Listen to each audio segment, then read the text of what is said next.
Hey everyone, this is Caroline at White Wolf Mystic. So I want to go ahead and talk about the astrology of 2020. I'm recording this as of December 30th. 2020 is going to be a major year, not only on an individual level, but on a collective level as well. We have a number of very significant astrological transits going on, some that don't happen for many, many years, if not decades. So we have that going on, and we also have several retrogrades, 6 eclipses. Anyway, so 2020 is going to be a huge year for the collective. It's also a leap year and an election year. So I'm going to go ahead and kind of break everything down here shortly. But I do want to first mention that I will also be doing an Instagram live discussion of the astrology of 2020. It's going to be on Thursday, January 9th at 7 p.m. I will post those details in the description box below. So if you are interested in partaking in that discussion and being able to ask questions, I highly recommend attending. So, all right, so let me go ahead and get started. Just to let you guys know, I do have a cold. I'm recovering from a cold, so forgive me. I have to pause and cough or take sips of water. Okay, so major year 2020. Let me talk about the big transits that we have going on. So the first big news is the Saturn-Pluto conjunction on January 12th. This is what all astrologers are talking about. It's major news as this aspect only happens every 34 years. It represents a new cycle for the collective. So the last Saturn-Pluto conjunction was 1982. So we are now closing out that cycle and starting a new one. So what happens? Well, I'll mention what happens in the conjunction as I go over the month of January, but we have that aspect which is happening. We also have a Jupiter-Saturn conjunction in December, which only happens once every 20 years. And then we have 3 Jupiter-Pluto conjunctions. That happens every 13 years. We have 3 of those this year. So in addition to that, we have 6 eclipses, as I mentioned. We have Venus and Mars stationing retrograde this year, in addition to the normal outer planet retrogrades. So a lot of retrograde planets this year. We have Saturn changing signs this year. Saturn changes signs every 2.5 years. So this year Saturn will be entering Aquarius, the sign of the future, of progressive thinking, of humanitarianism. So very significant to be happening during an election year. We also have Mars will be entering Aries. Mars changes signs every 1.5 months, so it's, it moves fairly quickly, unless there are some retrograde motions. But this year it's going to be in Aries for 6 months. That's a really long time. So it's very significant that Mars is going to be in Aries. Aries is a rebel. It is a sign of leadership, of trend setting, of forward motion, of action, of assertiveness. So that's significant as well. Let's see what else. We have the lunar nodes changing signs. So the lunar nodes are not actually planetary bodies. They're just points in the sky that when the Earth rotates and the moon passes through them, they create eclipses. Okay, and the lunar nodes are associated with life purpose, past life karma. So on an individual scale in your birth chart, the lunar nodes represent what you'll be working on, but on a collective level, they represent what we'll be working on. So changing signs, the lunar nodes changing signs during an election year also is significant. They'll be moving out of the Cancer Capricorn eclipse and into the Gemini Sagittarius eclipse. So the themes, eclipses, sorry. The themes with Gemini and Sagittarius are fact and logic versus truth with a capital T. So we'll definitely probably be experiencing some more fake news this year, debunking fake news, but also seeking higher meaning to things beyond just facts, okay? That'll be emphasized this year. The overall theme is going to be building a better and stronger world, with all these planets in Capricorn starting off the year, Capricorn being the sign of stability and structure and foundation and responsibility.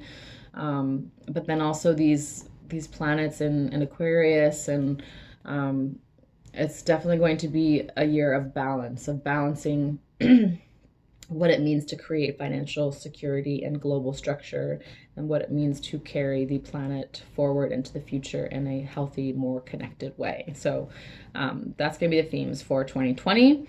I'm going to go ahead now and just talk about the overall themes, and then I will go break down each month to month what kind of trends are going to be happening. I highly recommend, if you have your birth chart, to get that out, because as I'm going through each month, I will be talking about the signs, and how they impact the houses and areas of your life, as well as the degrees. Whenever planets change signs or when they make an aspect at certain degrees, that's going to be any planets that you have at those degrees are going to be hugely impacted this year. So I definitely recommend, if you have your birth chart, to kind of follow along. Okay. All right. So 2020 in numerology is a universal year 4. So 4 is all about structure and stability. It's about creating solid foundations upon which we are going to build our lives, our world, and the future. It is a very serious energy. You know, it's not that there can't be play and fun and games in a universal 4 year, but the seeds that we are planting now in this year and what we are building upon that we've created in the previous 3 years is going to be really important. Everything that we build and create this year is going to be the foundation of the so-called house we are building for ourselves and for our planet over the next, decades, years and decades to come. So very serious year, very important that we go into this year intentionally and mindfully of what we are wanting to create. It's not that we can't, surrender and go with the flow. I highly recommend surrendering and going with the flow always, because that is the natural unfoldment of spirit. But we also can't, say things or take actions and think, oh, well, whatever, it'll work out on its own. Just be mindful that, the seeds that you are planting in your own life, as well as what we are planting as a collective this year, do hold weight. Okay. So universal 4 year in the tarot is the Emperor. So this is an Emperor year. Last year was a 3 year. It was an Empress year. Empress is the divine feminine, not only creativity and abundance, but divine feminine. So I think 2019 was, for many people, a massive feminine awakening, not just of females. When I talk about feminine and masculine, I'm not just talking about female or male gender. I'm talking about energy, right? There is the sacred divine feminine, the sacred divine masculine. They comprise the yin and yang.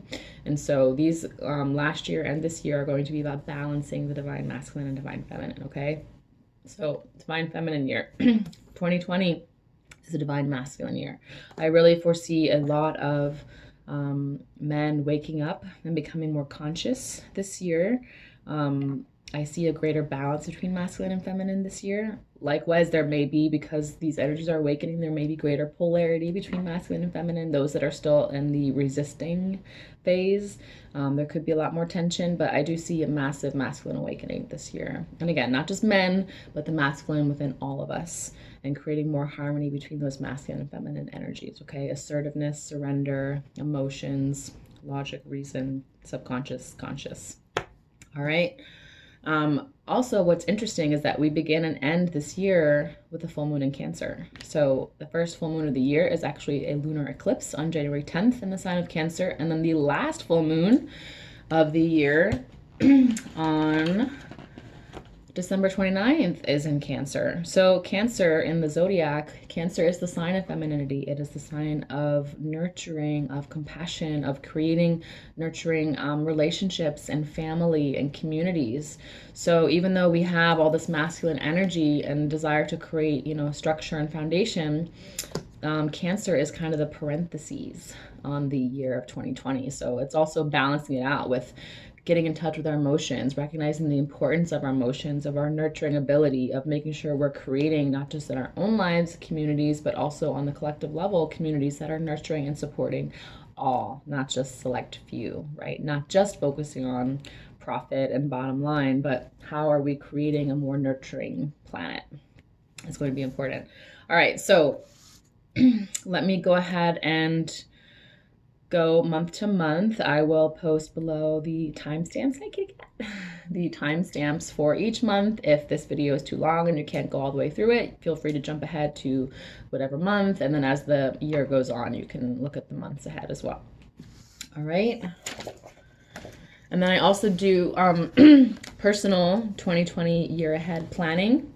If you are interested in booking a reading with me and looking more specifically at your birth chart and the themes that you will be working on and the areas of your life that will be highlighted, I'll post below as well how you can contact me to book your session.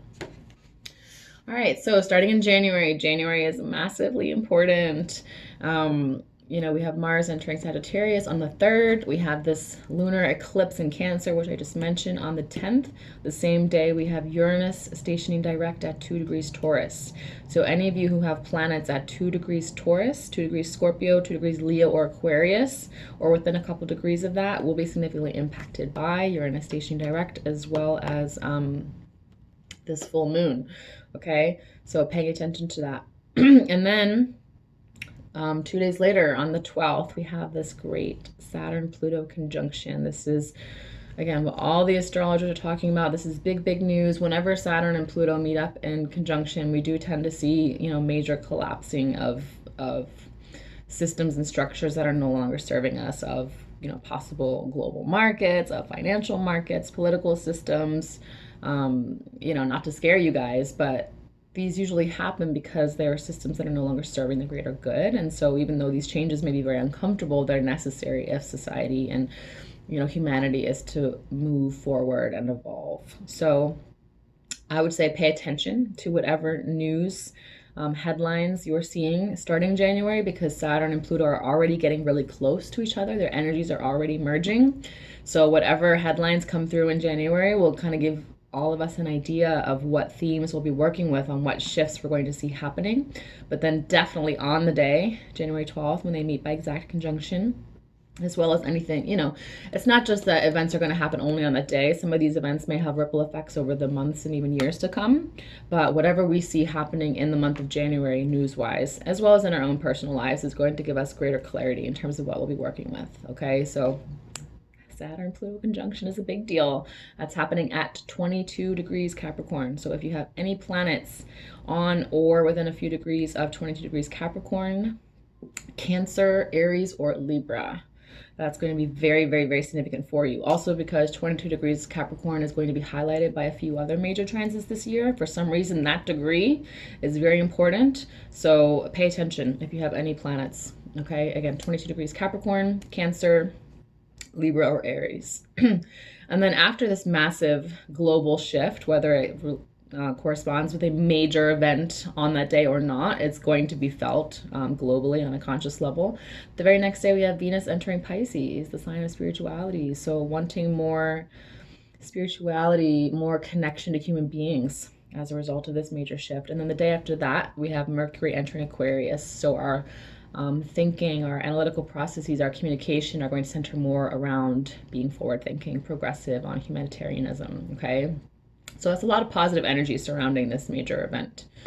Then we got the sun entering Aquarius on the 20th, and then we have an Aquarius new moon at 4 degrees on the 24th. So if you have any planets, near 4 degrees Aquarius, that will be a very potent new moon for you. But even if you don't, a new moon in Aquarius is a perfect time to dream about the world you want to create in the future. So setting those intentions. New moons are potent. Okay, let's jump now to February.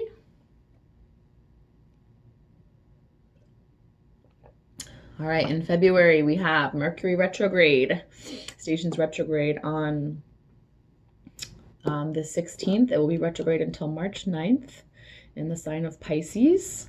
All the retrogrades, all 3 Mercury retrogrades this year, are in water signs. So again, emphasizing the emotions, like the Cancer full moons of the year are about our emotions, our subconscious, how we nurture and support others. These Mercury retrogrades are also going to be in water signs. So emphasizing emotions and human connection. And then after that, we've got on the 23rd, a new moon at 4 degrees Pisces. Okay, so that's February.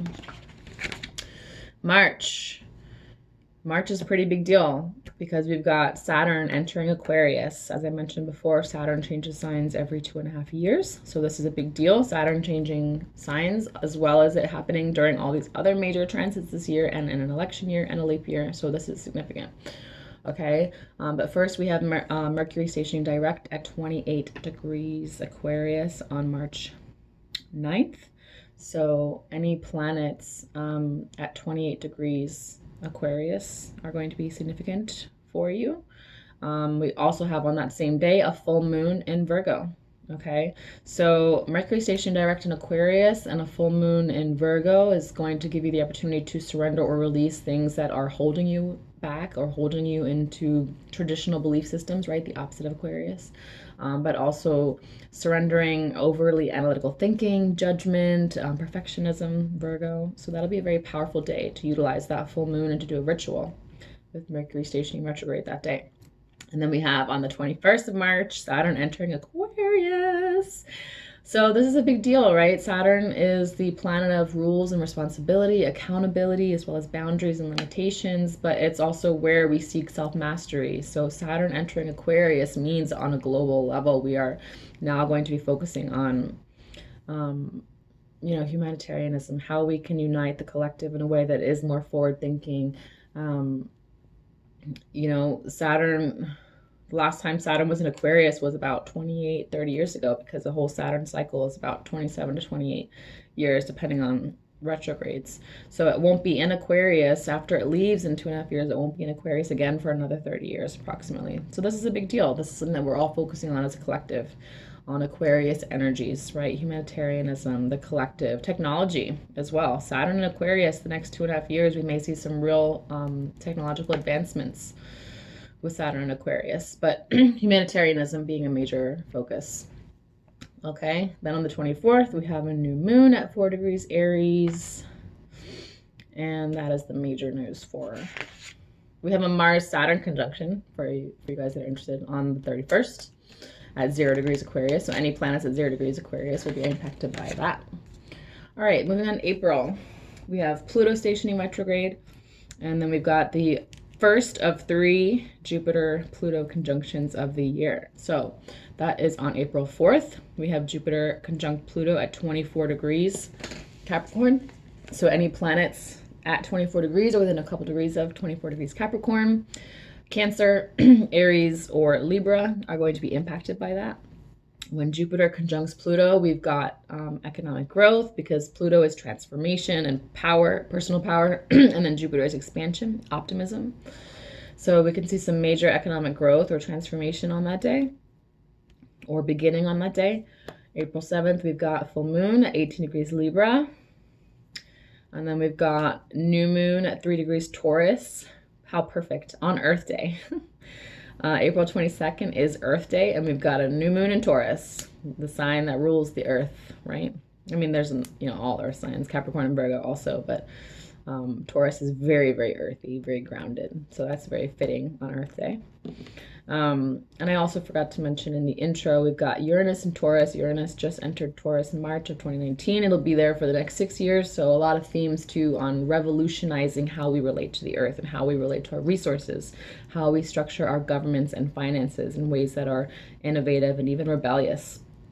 So that's going to be a theme of this year as well. Pluto stations retrograde 25 degrees Capricorn on April 25th.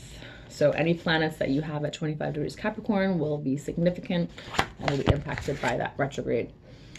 May, we have Saturn, Venus, and Jupiter all stationing retrograde this month. We also have the lunar nodes changing signs. So very significant month of May. Basically represents a shift in themes and consciousness and lots of time to reevaluate, right? Retrogrades are reevaluation. So May 6th, we've got the lunar nodes shifting out of the Cancer Capricorn axis and moving into the Gemini Sagittarius axis. So the north node will be sliding into Gemini, south node into Sagittarius. Excuse me. Sorry, guys. This cold is a biatch. So as I mentioned in the intro, the lunar nodes are all about life purpose. The south node is past life karma. So reconciling, purpose, where we are growing towards and what we're moving away from and what we are leaving behind. So with our north node in Gemini, we're focusing more on communication, on accurate communication, on being aware of building honest, rapport with other people, logic and reason. So with this Gemini Sagittarius axis, there's focus on logic versus truth, truth versus higher wisdom, facts and deeper meaning are going to be the themes we'll be working on with that. We have a full moon at 17 degrees Scorpio. Actually, let me go back, because I do want to mention, since we'll have a lot of eclipses on this axis as well, Gemini, Sagittarius, whatever houses are ruled by Gemini and Sagittarius in your birth chart are going to be highlighted this year for you. So paying attention to those areas of life are going to be very significant for this year, not just with the lunar nodes there, but with the eclipses. We're going to have, I'll talk about in a minute, but June 5th, Sagittarius, lunar eclipse. We've got on November 30th, lunar eclipse in Gemini, and then December 14th, solar eclipse in Sagittarius. So these are going to be very important axes for 2020. So paying attention to that in your birth chart, okay? Those are going to be highlighted. Then full moon, 17 degrees Scorpio on May 7th. May 11th, Saturn stations retrograde at 1 degrees Aquarius. If you have any planets at 1 degrees Aquarius or 1 degrees Leo, Taurus and Scorpio, that's going to be significant, okay? Then we've got 2 days later, Venus stationing retrograde at 21 degrees Gemini on the 13th. So any planets at 21 degrees Gemini or opposite or square are going to be significant. And then the day after that, Jupiter stations retrograde 27 degrees Capricorn. So lots of retrogrades this month. All the outer planets go retrograde every year, so that's not as big of a deal. It's just that those energies are more as a time for review versus forward action and motion. But the Venus retrograde is going to be very significant. Okay, it's going to be retrograde from May 13th to June 25th. Actually, I did want to mention this. The Saturn retrograde from May 13th to September 29th. It's going to be from 1 degrees Aquarius to 25 degrees Capricorn, and then when it stations direct, it's going to go back over. So any planets between 25 degrees Capricorn and 1 degree Aquarius are going to be very significant in your birth chart because Saturn's going to be passing over them 3 times. Okay, so pay attention to those, as well as any 21 degrees, 25 degrees opposite and square. So paying attention to those in your chart. And then Venus, as I mentioned, May 13th to June 25th. Retrograde 21 degrees Gemini to 5 degrees Gemini. Any planets between 5 degrees and 21 degrees Gemini, again, are going to be doubly emphasized because they're going to get passed over 3 times. All right, so that'll be very significant if you have planets there. And then May 22nd, this is important. We've got a new moon in Gemini, but it's on the 22nd at 2 degrees Gemini, 222. So there might be a portal there that we're opening. And it's interesting because Gemini is the sign of 2s. It's the sign of duality, right? So emphasis on duality, possibly even twin flames and soulmates for some of you that are working on those lessons. But manifesting greater balance, harmony, and partnerships could be emphasized on May 22nd. Okay. June. We have... for most of the month of June, we've got Venus retrograde and Mercury retrograde. Mercury stations retrograde on June 18th. Neptune also stations retrograde.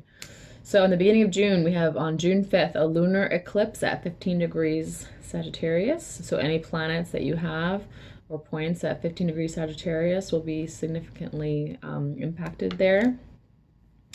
On June 18th, we have Mercury stationing retrograde in Cancer at 14 degrees, so that degree is significant. And then on the 21st, we have our new moon solar eclipse at 0 degrees Cancer on Father's Day. So any planets at 0 degrees Cancer will be significant for that day. We've got Neptune stationing retrograde at 20 degrees Cancer on June 23rd. So again, retrogrades are about reviewing. So with Neptune retrograde, reviewing our sense of spirituality, reviewing our intuition, getting in touch with our intuitive abilities, that kind of thing. June 25th, we have Venus stationing direct at 5 degrees Gemini, okay? So during that Venus retrograde period, I don't know if I really mentioned it before, but when Venus stations retrograde, we're really focusing on relationships, on how we relate to our personal values. That's also Venus. How we relate to love, what our beliefs are about love, and beauty and music. So when Venus is retrograde, it can bring up issues in relationships. Sometimes a Venus retrograde can lead to a breakup if the relationship wasn't strong enough to begin with. It will definitely bring up issues to be resolved so that the relationship can be made stronger. It can even bring back people from our past or thoughts about past relationships because it's all about healing, right? So those are the themes of Venus retrograde. And then we've got Mars entering Aries on June 27th. This is significant because, as I mentioned in the intro, Mars spends about a month and a half in each sign. unless there are some retrograde motions, which we do have this year. And because of Mars's retrograde motions in Aries this year, Mars is going to be in Aries for 6 months. That's a really long time, you guys. Mars is very strong in Aries. Mars is the ruler of Aries. So we are going to get a lot of assertiveness, a lot of drive and ambition with Mars and Aries. Because Mars is the god of war and Aries is one of the warriors of the zodiac, we can also get a lot of aggression and possibly violence. So depending on how much tension we have going on in the country and in the world as a result of the upcoming political election and political debates, you know, we may see some uprisings as a result of that. Hopefully not, but it's possible because Mars in Aries is very fiery and passionate and very impulsive. So be curious to see how that manifests in the collective level. But certainly any projects that you want to get done or anything that you dream about or aspire to achieve, Mars in Aries is going to give you the ability to do it. Very strong in Aries. So take action. Take action on your goals and on your dreams from June to the rest of the year when Mars is in Aries, okay? June 30th, we have the second of the Jupiter-Pluto conjunctions. Again, economic growth, transformation, optimism, personal transformation. Jupiter is going to give you the energy and the optimism to achieve whatever you want in your own personal life with Jupiter conjunct Pluto, 24 degrees Capricorn. So any planets near or on 24 degrees Capricorn, Cancer, I keep looking up at my chart, Cancer, Libra, or Aries will be significant. All right, July, we have on July 5th, we have the lunar eclipse. Remember, we have 6 eclipses this year. Lunar eclipse at 13 degrees Capricorn, day before the Dalai Lama's birthday. We have Mercury stationing direct at 5 degrees Cancer on July 12th. So any planets at 5 degrees Cancer will be impacted by that Mercury station. July 20th, we have a new moon at 28 degrees Cancer. Again, lots of Cancer moons this year. It'll be interesting to see how we connect to and relate to our emotions and validate our emotions in 2020 or don't. Again, emotions, subconscious realm are all emphasized by Cancer. On the 20th, I said that already. All right, and that is July. Anything else I'm missing? July, nope. Okay, August. We have on August 3rd, a full moon at 11 degrees Aquarius. We've got the Lion's Gate on August 8th. Definitely recommend doing a ritual for that. And then Uranus stations retrograde on August 15th. It will be retrograde at 10 degrees Taurus, and then we'll station direct again in 2021 at 6 degrees Taurus. So any planets in your chart between 6 degrees and 10 degrees Taurus, Scorpio, Leo, or Aquarius are going to be impacted by this because Uranus is going to be passing over them 3 times, okay? Either by conjunction, opposition, or squares. So paying attention to those degrees is really important. And then we've got on the 18th, a new moon at 26 degrees Leo.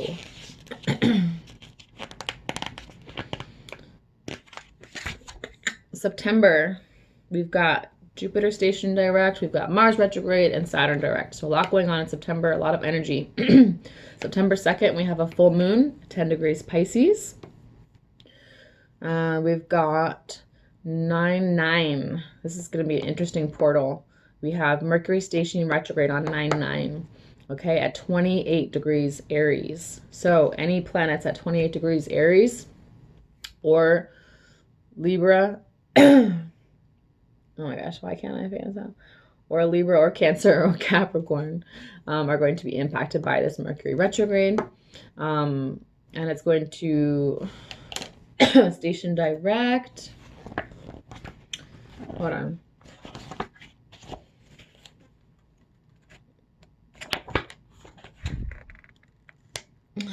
Where is it? Stations direct on November 13th.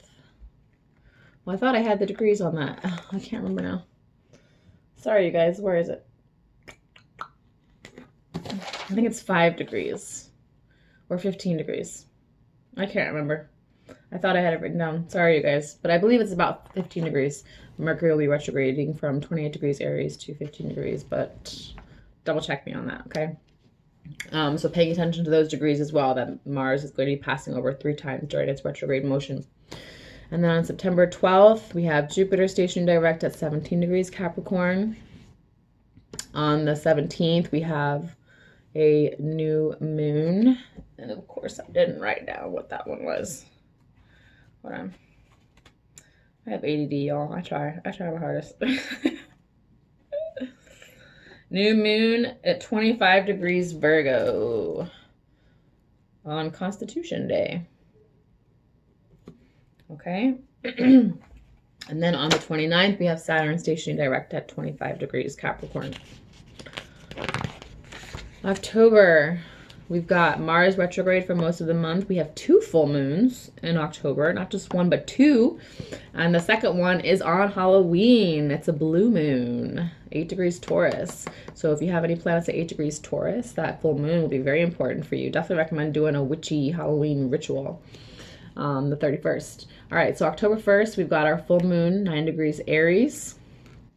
On the 3rd, we have nothing. That is a typo. On the 4th, we have Pluto stationing direct at 22 degrees Capricorn. So again, 22 degrees is being emphasized here. The Saturn-Pluto conjunction of January was at 22 degrees Capricorn. So lots of emphasis on those degrees. So if you have any planets at 22 degrees Capricorn, and I do, it'll be a very interesting year to see what's going to manifest with all these powerful activations happening at those degrees. On the 13th, we've got Mercury stationing retrograde. October 13th, 11 degrees Scorpio. So again, the third of the watery retrogrades.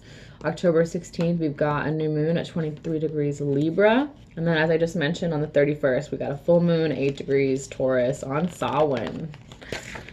All right, November. This is going to be really significant because this is election month. So the first thing we have Mercury, which was retrograde in Scorpio, now backslides into Libra and stations direct at 25 degrees Libra on election day.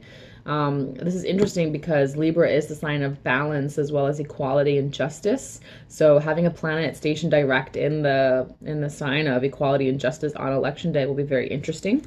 I would say it is highly positive and optimistic, except that this Mercury, when it stations direct, will be forming a square to Saturn, Pluto, and Jupiter.